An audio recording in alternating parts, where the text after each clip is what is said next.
ಆ ಸಮಯದ ರಾತ್ರಿ ಸುತ್ತಲೂ ಭೀಕರ ಕತ್ತಲೆ ಆವರಿಸಿತು. ಆಕಾಶದಲ್ಲಿ ನಕ್ಷತ್ರವಿರಲಿಲ್ಲ. ಚಂದ್ರನ ಯಾವುದೇ ಕಿರಣ ಭೂಮಿಗೆ ಇಳಿಯುತ್ತಿರಲಿಲ್ಲ. ದಿಕ್ಕುಗಳು ಮೌನವಾಗಿದ್ದವು.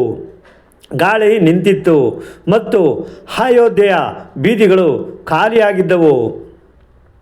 ಪ್ರತಿ ಮನೆಯಲ್ಲಿ ಹಸಿವು ಮತ್ತು ಚಿಂತೆಯ ನೆರಳಿದ್ದರೂ ಸುದರ್ಶನನ ಮನೆಯ ಬಾಗಿಲ ಮೇಲೆ ಮಾತ್ರ ಒಂದು ದೀಪ ಉರಿಯುತ್ತಿತ್ತು.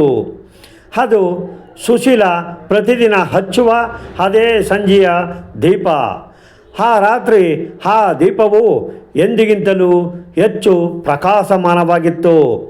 ಅದರ ಜ್ವಾಲೆಯು ಯಾವುದು ಅದೃಷ್ಟ ಶಕ್ತಿಯ ಸಂಕೇತವನ್ನು ನೀಡುತ್ತಿತ್ತು. ಸುಶೀಲ ಆ ದೀಪದ ಮುಂದೆ ಕುಳಿತು ದೇವರನ್ನು ಸ್ಮರಿಸುತ್ತಿದ್ದಳು. ಅವಳ ಕಣ್ಣುಗಳಲ್ಲಿ ಸುಸ್ತಾಗಿತ್ತು, ಆದರೆ ವಿಶ್ವಾಸದ ಬೆಳಕು ಇನ್ನೂ ಮಿನುಗುತ್ತಿತ್ತು. ಅವಳ ಹೃದಯದಲ್ಲಿ ಕೇವಲ ಒಂದೇ ಭಾವವಿತ್ತು: ಪ್ರಭು, ನನ್ನ ದೀಪ ನಿಮ್ಮ ಸಂಕೇತ. ಇದು ಉರಿಯುವವರೆಗೂ ನನ್ನ ಮನಸ್ಸೂ ಸಹ ನಿಮ್ಮ ಪಾದಗಳಿಗೆ ಜೋಡಿಸಲ್ಪಟ್ಟಿರುತ್ತದೆ.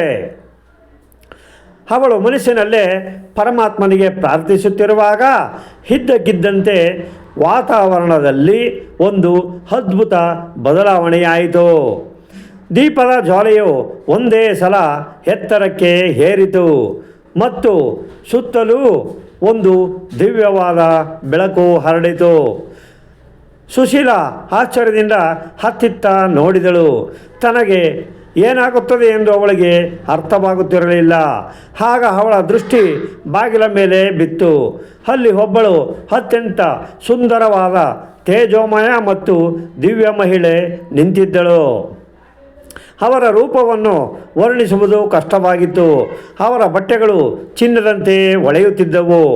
ಅವರ ಕಣ್ಣುಗಳಿಂದ ಕರುಣೆಯ ಇಂಪಾದ ಕಿರಣಗಳು ಹೊರಬರುತ್ತಿದ್ದವು ಮತ್ತು ಅವರ ಪಾದಗಳ ಸ್ಪರ್ಶದಿಂದ ಭೂಮಿಯ ಮೇಲೆ ಹೂಗಳು ಅರಳುತ್ತಿದ್ದವು. ಕಥೆಯನ್ನು ಹೇಳುತ್ತಿದ್ದ ಶ್ರೀಕೃಷ್ಣನು ಹೇಳುತ್ತಾರೆ: ನಾರದ, ಅವಳು ಸಾಮಾನ್ಯ ಮಹಿಳೆಯಾಗಿರಲಿಲ್ಲ. ಅವಳು ಸಾಕ್ಷಾತ್ ಲಕ್ಷ್ಮೀದೇವಿ.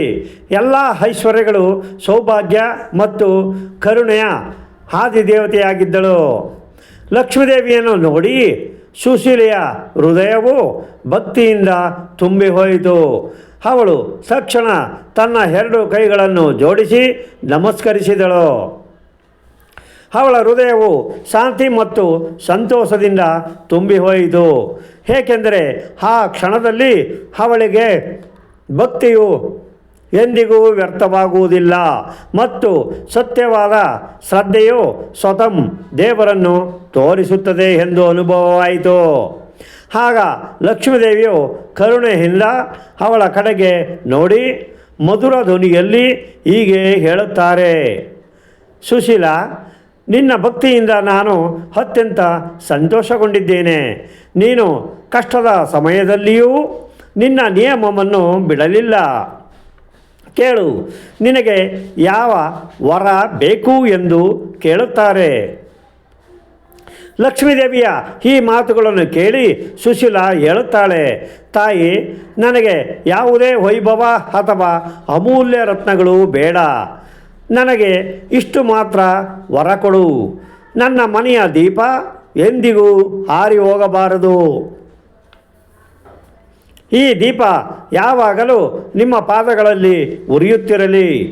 ನನ್ನ ಕುಟುಂಬದಲ್ಲಿ ಸದಾ ಧರ್ಮ, ಶಾಂತಿ ಮತ್ತು ಸುಖ ನೆಲೆಸಿರಲಿ ಮತ್ತು ನನ್ನ ವಂಶಜರು ಈ ದೀಪದ ಮಹಿಮೆಯನ್ನು ಮರೆಯದಿರಲಿ ಎಂದು ಹೇಳುತ್ತಾಳೆ. ಆಗ ಲಕ್ಷ್ಮೀದೇವಿ ಹೇಳುತ್ತಾರೆ: ತಥಾಸ್ತು, ನಿನ್ನ ಮನೆಯಲ್ಲಿ ಸದಾ ಬೆಳಕು ಇರುತ್ತದೆ. ಈ ದೀಪ ಎಂದಿಗೂ ಹಾರಿ ಹೋಗುವುದಿಲ್ಲ ಮತ್ತು ಯಾವ ಮನುಷ್ಯನು ಸಂಜೆಯ ಸಮಯದಲ್ಲಿ ಶ್ರದ್ಧೆ ಮತ್ತು ಭಕ್ತಿಯಿಂದ ದೀಪವನ್ನು ಹಚ್ಚುತ್ತಾನೋ ಅವನ ಜೀವನದಿಂದ ದರಿದ್ರ, ರೋಗ ಮತ್ತು ಭಯ ಸದಾ ದೂರವಿರುತ್ತದೆ. ಅವನ ಮನೆಯಲ್ಲಿ ಸದಾ ನನ್ನ ಶಾಶ್ವತ ನಿವಾಸವಿರುತ್ತದೆ ಮತ್ತು ದೇವತೆಗಳು ಸ್ವತಃ ಅವನ ರಕ್ಷಣೆ ಮಾಡುತ್ತಾರೆ. ಈ ದೀಪ ಕೇವಲ ಎಣ್ಣೆಯದಲ್ಲ, ಇದು ಶ್ರದ್ಧೆಯ ಸಂಕೇತವಾಗಿರುತ್ತದೆ. ಯಾರು ಈ ದೀಪವನ್ನು ಸತ್ಯಭಾವದಿಂದ ಹಚ್ಚುತ್ತಾರೋ ಅವರ ಜೀವನವು ಪ್ರಕಾಶಮಾನವಾಗುತ್ತದೆ ಎಂದು ಲಕ್ಷ್ಮೀದೇವಿ ಹೇಳಿ ಅಲ್ಲಿಂದ ಅದೃಷ್ಟರಾದರು. ಈಗ ಅಲ್ಲಿ ಕೇವಲ ದೀಪದ ಜ್ವಾಲೆಯು ಉರಿಯುತ್ತಿತ್ತು. ಆದರೆ ಆ ಜ್ವಾಲೆಯಲ್ಲಿ ಈಗ ಲಕ್ಷ್ಮೀದೇವಿಯ ಆಶೀರ್ವಾದವು ಮಿನುಗುತ್ತಿತ್ತು. ಸುಶೀಲ ಕಣ್ಣೀರಿನಿಂದ ದೀಪದ ಕಡೆಗೆ ನೋಡಿ ತಲೆಬಾಗಿ ನಮಸ್ಕರಿಸಿದಳು. ಅವಳ ಹೃದಯವು ಶಾಂತಿ ಮತ್ತು ಸಂತೋಷದಿಂದ ತುಂಬಿ ಹೋಯಿತು. ಏಕೆಂದರೆ ಆ ಕ್ಷಣದಲ್ಲಿ ಅವಳಿಗೆ ಭಕ್ತಿಯು ಎಂದಿಗೂ ವ್ಯರ್ಥವಾಗುವುದಿಲ್ಲ ಮತ್ತು ಸತ್ಯವಾದ ಶ್ರದ್ಧೆಯು ಸ್ವತಃ ದೇವರನ್ನು ತೋರಿಸುತ್ತದೆ ಎಂದು ಅನುಭವವಾಯಿತು. ಮರುದಿನ ಬೆಳಿಗ್ಗೆ ಸುದರ್ಶನನು ಕಣ್ಣು ತೆರೆದಾಗ ಅವನ ಮುಂದೆ ಇದ್ದ ದೃಶ್ಯವನ್ನು ನೋಡಿ ಅವನು ಆಶ್ಚರ್ಯಗೊಂಡನು.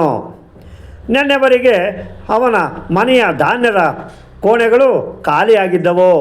ಆದರೆ ಅಲ್ಲಿ ಈಗ ಧಾನ್ಯಗಳಿಂದ ತುಂಬಿದ ಪಾತ್ರೆಗಳು ತೀರಿಸಲ್ಪಟ್ಟಿದ್ದವು. ಭತ್ತ, ಗೋಧಿ, ಅಕ್ಕಿ ಮತ್ತು ಹಣ್ಣು ತರಕಾರಿಗಳು ಚೆನ್ನಾಗಿ ಜೋಡಿಸಲ್ಪಟ್ಟಿದ್ದವು. ಸುದರ್ಶನನು ಆಸ್ತಿಯಿಂದ ಹತ್ತಿತ್ತ ನೋಡಿದ. ಇದೆಲ್ಲ ಹೇಗಾಯಿತು ಎಂದು ಅವನಿಗೆ ಅರ್ಥವಾಗುತ್ತಿರಲಿಲ್ಲ.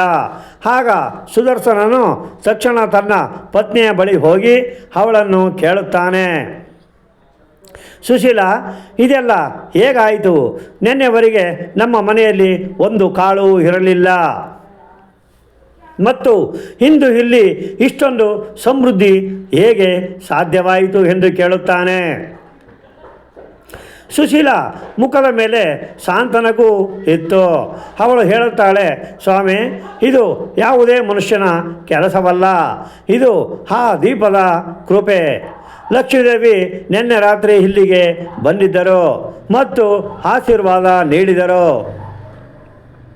ಅವರ ಆಶೀರ್ವಾದದಿಂದ ಈ ಎಲ್ಲ ಪವಾಡ ಸಂಭವಿಸಿದೆ ಎಂದು ಹೇಳುತ್ತಾಳೆ. ಇದನ್ನು ಕೇಳಿ ಸುದರ್ಶನನ ಕಣ್ಣುಗಳು ತೇವಗೊಂಡವು. ಅವನ ಮನದೊಳಗೆ ಪಶ್ಚಾತ್ತಾಪದ ಭಾವ ಮತ್ತು ಭಕ್ತಿ ಅಲೆಗಳು ಒಟ್ಟಾಗಿ ಬಂದವು. ಆಗ ಅವನು ಹೇಳುತ್ತಾನೆ, ಸುಶೀಲ, ನಾನು ಜ್ಞಾನದ ಅಹಂಕಾರದಲ್ಲಿ ಕತ್ತಲೆಯಲ್ಲಿ ಜೀವಿಸುತ್ತಿದ್ದೆ. ಇಂದು ಈ ಸಣ್ಣ ದೀಪವು ನನಗೆ ಬೆಳಕಿನ ನಿಜವಾದ ಅರ್ಥವನ್ನು ಕಲಿಸಿತು. ನಾನು ಶಾಸ್ತ್ರಗಳಲ್ಲಿ ಬಹಳಷ್ಟು ಓದಿದೆ, ಆದರೆ ಇಂದು ನಿನ್ನ ಭಕ್ತಿಯು ನನಗೆ ಸಾಕ್ಷಾತ್ ಧರ್ಮದ ಸ್ವರೂಪವನ್ನು ತೋರಿಸಿತು. ಇಂದಿನಿಂದ ನಾನು ಕೂಡ ನಿನ್ನೊಂದಿಗೆ ಸಂಧ್ಯಾ ದೀಪವನ್ನು ಹಚ್ಚುತ್ತೇನೆ.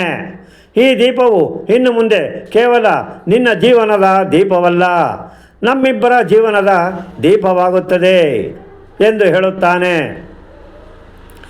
ಆ ದಿನದಿಂದ ಸುದರ್ಶನ ಮತ್ತು ಸುಶೀಲ ಇಬ್ಬರೂ ಸಂಜೆ ಸಮಯದಲ್ಲಿ ಬಾಗಿಲ ಮೇಲೆ ದೀಪ ಹಚ್ಚುವ ನಿಯಮವನ್ನು ಮಾಡಿದರು.